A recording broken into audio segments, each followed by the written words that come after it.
I'm Jeremy Wade. We're in the offices of Collins & Curtis Masonry Limited, where we manufacture masonry products out of natural stone for various buildings, including historic buildings such as churches, cathedrals, as well as memorials. We use a variety of stones here, coming from various quarries around the country, the majority being limestones and some sandstones from the north. The limestones can start from the south coast, Portland and Dorset, which is a very fine white stone, very hard, going through the Bath stones, all the way up the A1 to Clipsham, Ancaster, and lots of different variety and colour and texture all the way through. Depending on obviously where the locality of the project is, then that will try and choose the most local stone. But then obviously Portland stone, being white and clean and hard, is used all over the country particularly. At the moment we're supplying some Stoke ground base bed, which is a Bath stone, varying from window sills to window surrounds to copings to pier caps. The client selected Stoke ground base bed, so we have to get the block, which can range from 6 to 12 tons of solid stone up from the quarry down in the Bath stone group. That then appears here. We then cut the stone up to size it to various required elements.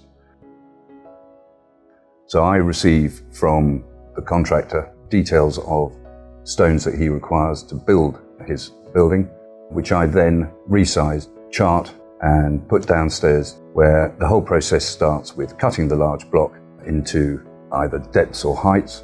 It then gets scanned to smaller, manageable stones, the overall size that the completed item would be. That's then profiled either by saw or by hand and finished in the workshop downstairs by the masons.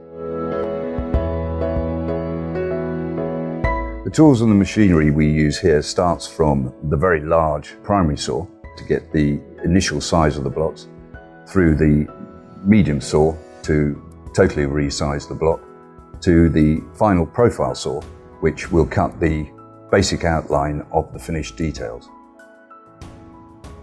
The machinery, which is basically the saws we're talking about, are graduated, but basically they are operated by hand, and particularly the profiling by means of a joystick.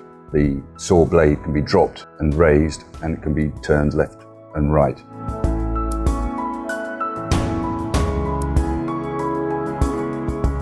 Following that, when it goes into the workshop, the stone will be finished more often than not with either pneumatic chisels, followed by hand chiseling and hand rubbing, and also at the same time using grinders and spinners to cut off excess and get the desired finish, which can be different grades of paper for smoother and rougher finishes.